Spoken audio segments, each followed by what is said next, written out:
মানে আগে কাবুলিওয়ালারা আসতো না, কাবুলিওয়ালারা তো ফলের ব্যবসা করতো এবং তারা সুদের ব্যবসা করতো। আমার খুব অবাক লাগতো যে এত দূরে এসে তারা মানুষকে টাকা দেয়, ওটা কীভাবে ফেরত পায়। তো যাই হোক, তারা একটা সিস্টেম বের করেছিল। তো কখনো কখনো যদি তাদের সুদ এবং আসল কেউ না দিত, কাবুলিওয়ালা নাকি একটা অভিশাপ দিত, তোর পরিবারে মামলা হোক। মানে এই অঞ্চলে মামলা এত টাফ ব্যাপার, আপনার দৌড়তে দৌড়তে খবর হয়ে যাবে। সো এটা ছিল সবচেয়ে ভয়ঙ্কর অভিশাপ। আমি শেখ হাসিনার আমল দেখে আমার মনে হয়েছে, আমাকে যদি কাউকে বলে অভিশাপ দিতে হবে, এই অভিশাপ দেওয়া উচিত তোর পরিবারে গুম হোক।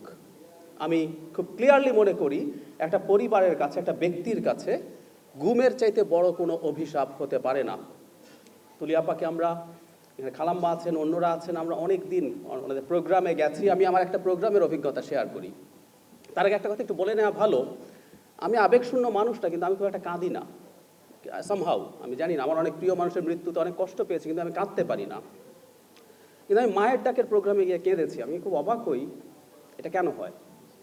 আমি একটা প্রোগ্রামে, মায়ের ডাকের একটা প্রোগ্রামে প্রেস ক্লাবে বসে একটা স্ট্যাটাস দিয়েছিলাম, আপনারা কি কেউ আছেন যিনি মনে করেন কোনোভাবেই তিনি কাঁদেন না? তাহলে আমি আপনাকে ইনভাইট করছি এই মুহূর্তে প্রেস ক্লাবের এই রুমে আসুন, কিছুক্ষণ বসুন, এবং আমি চ্যালেঞ্জ করছি আপনি কাঁদবেন। ইট হ্যাপেন্স, সত্যিকার অর্থে এটা ঘটে। মুবাশশির যেটা বললেন, আমি খুব সিরিয়াসলি মনে করি এটা আমাদের এই গুম পরিবারগুলো অনেক বিরাট মূল্য দিয়ে দিয়েছেন, কিন্তু শেখ হাসিনার পতনের সাথে খুব সিরিয়াসলি জড়িত। কিভাবে জড়িত আমি একটা তত্ত্ব দিয়ে জিনিসটা একটু প্রমাণ করার চেষ্টা করি। তত্ত্বটা আমার না, তত্ত্বটা নিকোলো ম্যাকিয়াভেলির। তার একটা বিখ্যাত বই আছে দ্য প্রিন্স। ওখানে তিনি প্রিন্সকে সাজেস্ট করছেন কিভাবে মানুষকে শাসন করতে হবে। অনেকে পছন্দ করেন না, কিন্তু এটা খুবই কার্যকর একটা বই বলা যায়। শেখ হাসিনা নাকি নিজেকে মাঝে মাঝে ওই বই ফলো করেন বলে বলতেন। উনি একটা জায়গায় বলছেন, এটা খুব বিখ্যাত উক্তি, বাংলায় কথাটা এরকম, অবশ্যই কাউকে দিয়ে তুমি শ্রদ্ধা বা ভালোবাসা পাওয়ার চাইতে ভয় পাওয়ানো ভালো। এরপর আরেকটা বাক্য আছে, যদি দুটোই না পাও, মানে প্রিন্স বলছে প্রিন্সকে দুটো জিনিস অর্জন করতে হবে, তার প্রজাদের ভালোবাসা এবং ভীতি, মানে ভয়ও পেতে হবে। পরে জিজ্ঞেস করা হলো, উনি লিখছেন দুটোর একটা যদি বেছে নিতে হয় তাহলে ভীতি বেছে নিতে হবে, ভালোবাসা দিয়ে রাজ্য শাসন করা যায় না, প্রিন্স বলছেন। আমাদের প্রধান উপদেষ্টা একটু ব্যাপারটা খেয়াল করলে মনে ভালো হবে, কোনো কোনো ক্ষেত্রে কঠোর হতে হবে, একটু ভয় টয় পাওয়াতে হবে। আমার মনে হয় মাঝে মাঝে এটা হচ্ছে না। যাই হোক, পরে যেটা বলি, পরের একটা জায়গা খুব ইম্পর্টেন্ট, সেটা হচ্ছে প্রিন্স বলছেন ভয় পাওয়ানোর কিন্তু একটা ঝুঁকি আছে। সেটা হচ্ছে ভয় পাওয়াতে পাওয়াতে একটা বর্ডার লাইন আছে, ক্রস করলে মানুষ তোমাকে ঘৃণা করা শুরু করবে। একটা ঘৃণা যদি অর্জন করো, সেই প্রিন্সের খবর আছে। শেখ হাসিনার পতনের কয়েক বছর আগে থেকে, 3-4 বছর আগে থেকে আমি এই গল্পটা, এই ম্যাকিয়াভেলি এটা বলছিলাম। শেখ হাসিনা ঘৃণা অর্জন করেছেন এবং ঘৃণা অর্জন করে ওনার পতন ডেকে আনছেন। এবং শেখ হাসিনা ঘৃণা সবচেয়ে বেশি অর্জন করেছেন এই গুমের মাধ্যমে বলে আমি বিশ্বাস করি। কারণ আমি মনে করি হত্যার চাইতে খারাপ, মানে একটা মানুষ, আমি একটা প্রোগ্রামে দেখেছি যে একজন পরিবারের, মানে একজন ওয়াইফ তার হাজব্যান্ডকে নিয়ে গেছেন, মানে শোক সামলে এখন ওনার সংসার চালানো টেনশন হচ্ছে। খেয়াল করুন, ওনার এখন আর শোকেরও সময় নেই। কিন্তু আমি যদি ভুল না করি 7 বছর আগে সম্ভবত অ্যাকাউন্ট অপারেট করা যায় না, আপনি নমিনি হতে পারেন, আপনার অ্যাকাউন্টে টাকাও আছে, উনি 7 বছর দিন গুনছেন যেদিন আমি অপারেট করতে পারি। হ্যাঁ, এখনো পারেননি, কোর্ট অর্ডার লাগবে। মানে একটু খেয়াল করুন, আমাদের এখানে একদম জাজ্জল্যমান প্রমাণ আছে। আপনি খেয়াল করুন, এইসব স্টোরি আছে, বিদ্রুপ আছে। আমি একটা ছোট্ট জিনিস একটু পড়ি, আমি এটা একটা জায়গা থেকে লিখে রেখেছি, ওই প্রোগ্রামটা আমি ছিলাম, পরে পত্রিকায় এসেছিল।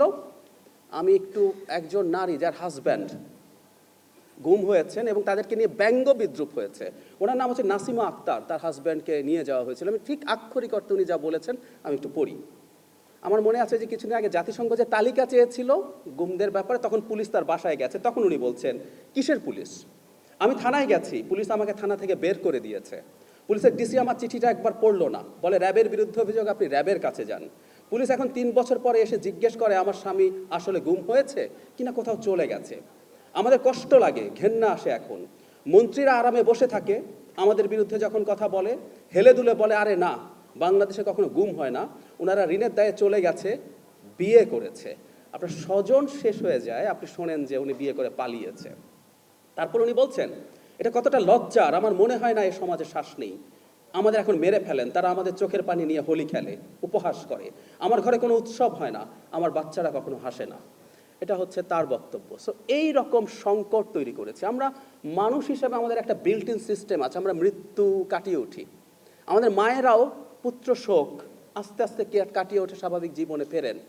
বাবার পুত্র শোকের চাইতে আমি মায়ের পুত্র শোককে অনেক বেশি বড় মনে করি, যে মা সন্তানকে গর্ভে ধরেন। কিন্তু তারপরও ওই বিল্ট ইন একটা সিস্টেম আমাদের থাকে যে আমরা শোক কাটিয়ে উঠতে পারি। কিন্তু আমরা আনসার্টেন জিনিস, আমিও চিন্তা করি আমার কোনো স্বজন যদি গুম হয়ে যেতেন, আমি শেষ মুহূর্ত পর্যন্ত আসলে অপেক্ষায় থাকতামই। সব স্টোরি জানার পরও আমরা হয়তো আশা ছেড়ে দেই না, কোথাও না কোথাও একটা আশা থেকে যায়। এর চেয়ে ডিজাস্টারাস কিছু আসলে হতে পারে না। সেই মানুষগুলোর সামনে তথাকথিত একটা সরকার, রাষ্ট্র বিদ্রুপ করে, ঋণের দায়ে চলে গেছে, উড়াল দিয়েছে। কোন এক মন্ত্রী যেন একবার উড়াল দিয়েছে শব্দটাও ব্যবহার করেছিলেন।